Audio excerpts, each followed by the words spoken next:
Introduction. 20 years ago, we began studying how people become wealthy. Initially, we did it just as you might imagine, by surveying people in so called upscale neighborhoods across the country. In time, we discovered something odd. Many people who live in expensive homes and drive luxury cars do not actually have much wealth. Then we discovered something even odder. Many people who have a great deal of wealth do not live in an upscale neighborhoods. That small insight changed our lives. It led one of us, Tom Stanley, out of the academic career, inspired him to write 3 books on marketing to the affluent in America, and made him an advisor to corporations that provide products and services to the affluent. In addition, he conducted research about the affluent for 7 of the top 10 financial service corporations in America. Between us, we have conducted hundreds of seminars on the topic of targeting the wealthy. Why are so many people interested in what we have to say? Because we have discovered who the wealthy really are and who they are not.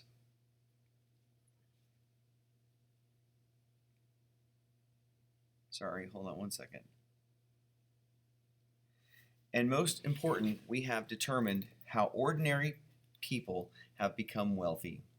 What is so profound about these discoveries? Just this. Most people have it all wrong about wealth in America. Wealth is not the same as income. If you make a good income each year and spend it all, you are not getting wealthier. You are just living high. Wealth is what you accumulate, not what you spend. How do you become wealthy? Here too, most people have it wrong. It is seldom luck or inheritance or advanced degrees or even intelligence that enables people to amass fortunes. Wealth is more often the result of lifestyle of hard work, perseverance, planning, and most of all, self-discipline. Hold on one second. How come I am not wealthy? Many people ask this question of themselves all the time. Often they are hardworking, well-educated, high-income people. Why then are so few affluent? Millionaires in you. There has never been more personal wealth in America than there is today, over 22 trillion in 1996. Yet most Americans are not wealthy. Nearly one half of their wealth is owned by 3.5% of our households. Most of the other households do not even come close. By the other households, we are not referring to economic dropouts. Most of these millions of households are composed of people who earn moderate, even high incomes. More than 25 million households in the United States have annual incomes of excess of $50,000. More than 7 million have annual incomes over $100,000. But in spite of being good income earners, too many of these people have small levels of accumulated wealth. Many live from paycheck to paycheck. These are the people who will benefit most from this book. The median typical household in America has a net worth of less than $15,000, excluding home equity. Factor out equity in motor vehicles, furniture, and such, and guess what? More often than not, the household has zero financial assets, such as stocks and bonds. How long could the average American household survive economically without a monthly check from an employer? Perhaps a month or two in most cases. Even those in the top quintile are not really wealthy. Their median household net worth is less than $150,000. Excluding home equity, the median net worth for this group falls to less than $60,000. And what about our senior citizens? Without Social Security benefits, almost one half of Americans over 65 would live in poverty. Only a minority of Americans have even the most conventional types of financial assets. Only about 15% of American households have a money market deposit account, 22% a certificate of deposit, 4.2% a money market fund, 3.4% corporate or municipal bonds, fewer than 25% stocks and mutual funds, 8.4% rental property, 18.1% U.S. savings bonds, and 23% IRA and KEOGH accounts. But 65% of households have equity in their home, and more than 85% own one or more motor vehicles. Cars tend to depreciate rapidly. Financial assets tend to appreciate. The millionaires we discuss in this book are financially independent. They could maintain their current lifestyle for years and years without earning even 1 month's pay. The large majority of these millionaires are not the descendants of the Rockefellers or Vanderbilts. More than 80% are ordinary people who have accumulated their wealth in one generation. They did it slowly, steadily, without signing a multi-million-dollar contract with the Yankees, without winning the lottery, without becoming the next Mick Jagger. Windfalls make great headlines, but such occurrences are rare. In the course of an adult's lifetime, the probability of becoming wealthy via such paths is lower than 1 in 4,000. Contrast these odds with the proportion of American households 3.5 per 100 in the 1 million and over net worth category. The 7 factors. Who becomes wealthy? Usually, the wealthy individual is a businessman who has lived in the same town for all of his adult life. This person owns a small factory, a chain of stores, or a service company. He has married once and remains married. He lives next door to people with a fraction of his wealth. He is a compulsive saver and investor, and he has made his money on his own. 80% of American millionaires are first-generation rich. Affluent people typically follow a lifestyle conducive to accumulating money. In the course of investigations, we discovered 7 common denominators among those who successfully build wealth. Number 1, they live well below their means. Number 2, they allocate their time and energy and money efficiently in ways conducive to building wealth. Number 3, they believe that financial independence is more important than displaying high social status. Number 4, their parents did not provide economic outpatient care. Number 5, their adult children are economically self-sufficient. Number 6, they are proficient in targeting market opportunities. Number 7, they choose the right occupation. In The Millionaire Next Door, you will study these 7 characteristics of the wealthy. We hope you will learn how to develop them in yourself. The research. The research for The Millionaire Next Door is the most comprehensive ever conducted on who the wealthy are in America and how they got that way. Much of this research was developed from the most recent surveys we conducted that, in turn, was developed from studies we had conducted over the previous 20 years. These studies include personal and focus group interviews with more than 500 millionaires in surveys of more than 11,000 high net worth and or high income respondents. More than 1,000 people responded to our latest survey, which was conducted from May 1995 through January 1996. It asked each respondent about his or her attitudes and behaviors regarding a wide variety of wealth-related issues. Each participant in our study answered 249 questions. These questions address topics ranging from household budget planning or lack of it to financial fears and worries, and from methods of bargaining when purchasing automobiles to the categories of financial gifts or acts of kindness wealthy people give to their adult children. Several sections of the questionnaire asked respondents to indicate the most they ever spent for motor vehicles, wristwatches, suits, shoes, vacations, and the like. This study was the most ambitious and thorough we have ever undertaken. No other study has focused on the key factors that explain how people become wealthy in one generation, nor has a study revealed why so many people, even most of those with high incomes, never accumulate even a modest amount of wealth. In addition to our survey, we gained considerable insight into the millionaire next door from the other research.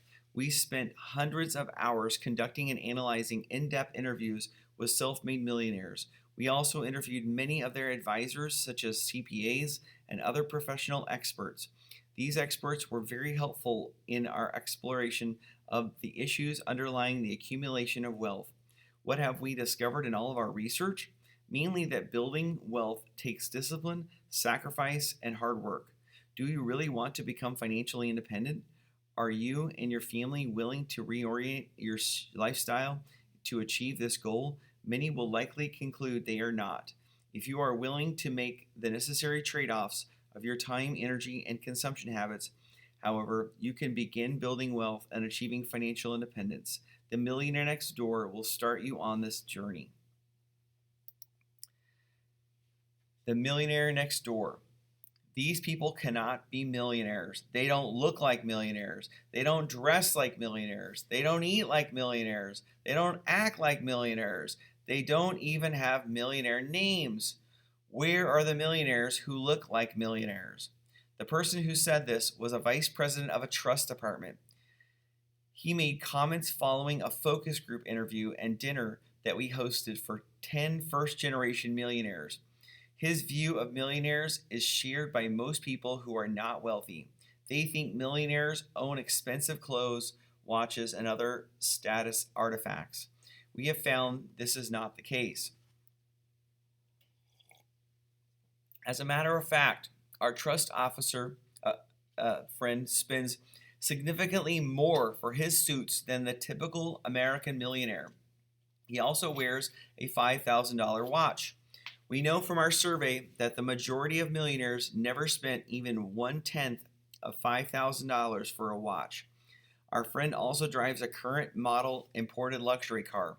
Most millionaires are not driving this year's model. Only a minority drive a foreign motor vehicle. An even smaller minority drive foreign luxury cars. Our trust officer leases, while only a minority of millionaires ever lease their motor vehicles.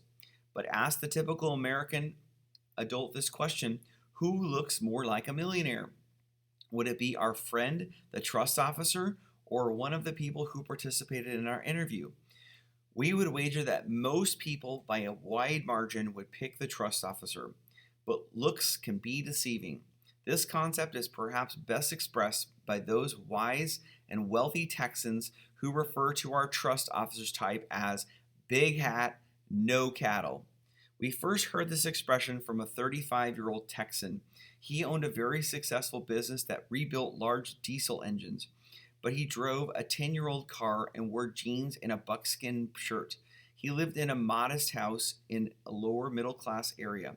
His neighbors were postal clerks, firemen, and mechanics. After he substantiated his financial success with actual numbers, this Texan told us, "My business does not look pretty. I don't play the part. I don't act it. When my British partners first met me, they thought I was one of our truck drivers. They looked all over my office, looked at everyone but me. Then the senior guy of the group said, 'Oh, we forgot we are in Texas. I don't own big hats, but I have lots of cattle.'" Portrait of a millionaire. Who is the prototypical American millionaire? What would he tell you about himself? "I am 57-year-old male, married with 3 children. About 70% of us earn 80% or more of our household's income. About 1 in 5 of us is retired. About 2/3 of us who are working are self-employed. Interestingly, self-employed people make up less than 20% of the workers in America, but account for 2/3 of the millionaires. Also, 3 out of 4 of us who are self-employed consider ourselves to be entrepreneurs.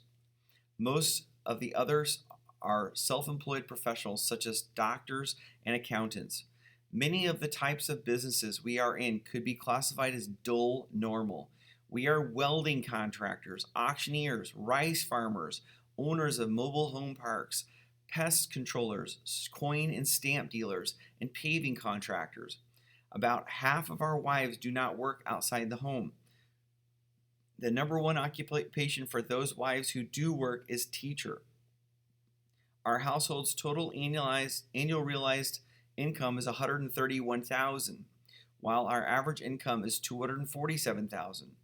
Note that those of us who have incomes in the $500,000 to $999,000 category 8%, and the $1 million or more category skew the average upward.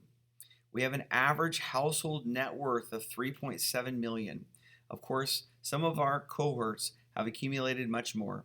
Nearly 6% have a net worth of over $10 million. Again, these people skew our average upward. The typical median or 50th percentile millionaire household has a net worth of $1.6 million. On average, our total annualized our total annual realized income is less than 7% of our wealth. In other words, we live on less than 7% of our wealth. Most of us, 97%, are homeowners. We live in homes currently valued at an average of $320,000. About half of us have occupied the same home for more than 20 years. Thus, we have enjoyed significant increases in the value of our homes. Most of us have never felt at a disadvantage because we did not receive any inheritance. About 80% of us are first generation affluent. We live well below our means. We wear inexpensive suits and drive American made cars. Only a minority of us drive the current model year automobile. Only a minority ever lease our motor vehicles. Most of our wives are planners and meticulous budgeters. In fact, only 18% of us disagreed with the statement, charity begins at home. Most of us will tell you that our wives are a lot more conservative with money than we are. We have a go to hell fund. In other words, we have accumulated enough wealth to live without working for 10 or more years. Thus, those of us with a net worth of 1.6 million could live comfortably for more than 12 years. Actually, we could live longer than that since we save at least 15% of our earned income. We have more than 6.5 times the level of wealth of our non-millionaire neighbors. But in our neighborhood, those non-millionaires outnumber us better than 3-1. Could it be that they have chosen to trade their wealth for acquiring high status material possessions? As a group, we are fairly well educated. Only about 1 in 5 are not college graduates. Many of us hold advanced degrees. 18% have master's degrees, 8% law degrees, 6% medical degrees, and 6% PhDs. 1 second.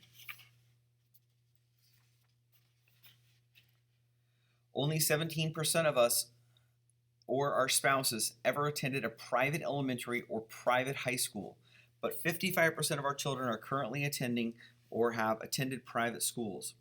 As a group, we believe that education is extremely important for ourselves, our children, and our grandchildren. We spend heavily for the educations of our offspring. About 2/3 of us work between 45 and 55 hours per week. We're fastidious investors. On average, we invest nearly 20% of our household realized income each year. Most of us invest at least 15%. 79% of us have at least one account with a brokerage company. But we make our own investment decisions. We hold nearly 20% of our household's wealth in transaction securities such as publicly traded stocks and mutual funds. But we rarely sell our equity in investments. We hold even more in our pension plans. On average, 21% of our household's wealth is in our private businesses. As a group, we feel that our daughters are financially handicapped in comparison to our sons. Men seem to make much more money even within the same occupational categories. That is why most of us would not hesitate to share some of our wealth with our daughters. Our sons and men in general have the deck of economic cards stacked in their favor. They should not need subsidies from their parents. What would be the ideal occupation for our sons and daughters? There are about 3.5 million millionaire households like ours. Our numbers are growing much faster than the general population. Our kids should consider providing affluent people with some valuable service. Overall, our most trusted financial advisors are our accountants. Our attorneys are also very important. So we recommend accounting and law to our children. Tax advisors and real estate planning experts will be in big demand over the next 15 years. I am a tightwad. That's one of the main reasons I completed a long questionnaire for a crispy $1 bill. Why else would I spend 2 or 3 hours being personally interviewed by these authors? They paid me $100, $200, or even $250. Oh, they made me another offer to donate in my name the money I earned from my interview to my favorite charity. But I told them, I am my favorite charity.